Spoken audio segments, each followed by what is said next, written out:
কারিশমার বিয়ে হয়ে যাক। সেটা কারিশমা যখন এই বিজনেসম্যানকে বিয়ে করেছিল, যার হঠাৎ করে এই মৃত্যু হয়েছে, তো সঞ্জয় কাপুরকে বিয়ে করার সময় আমি ভেবেছি কেন সালমান খানকে বিয়ে করছে না। আজকে সেই মুহূর্তটা যদি এসে থাকে, এটা খারাপ নয়। আমি ফ্যান হিসেবে বলবো, মানে আমার একটা পাওনার মধ্যে একটা পাওনা যদি এটা মিটে যায় তাহলে তো খুব ভালো হয়। করিশ্মা কাপুর আর সালমান খান বিয়ে করুক, এটাই আমরা চাই, আর ভবিষ্যতেও তাদের দেখতে চাই।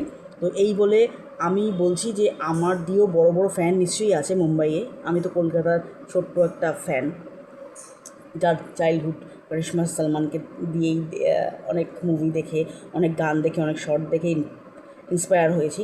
আমার মতো অনেকেই আছে, 90s অনেক অনেক অনেক ছেলেমেয়েরাই আছে যারা এদের মুভিগুলো দেখতো আর পছন্দ করতো। আর এদের মধ্যে যে প্যাশনটা, এইটা সবার মধ্যেই এফেক্ট করতো, যতই আমরা যখন ছোটো থাকি না থাকি। আর সেই হিসেবে বলছি যে এরা যদি আজকে বিয়ে করে আমাদের কোনো আপত্তি নেই, উপরন্তু আমাদের লাভ বা পাওনা যেটা এত বছরে হয়নি সেটা যদি হয়ে যায় তো বেটারই। আর আমার তাদের জন্য রইল আমার অগ্রিম ভালোবাসা। আর জীবনে যারা এগিয়ে যায় তার জন্য শুভকামনা রইল।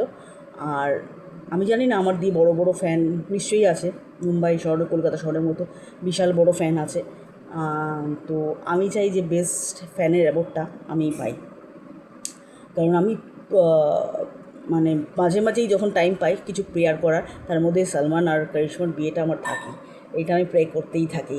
তো আজকে যদি আমার প্রেয়ার যদি ওদের লেগে থাকে আর ওরা যদি বিয়ে করে থাকে, তো আমার মতো খুশি এই ওয়ার্ল্ডে এই মুহূর্তে কেউ নেই।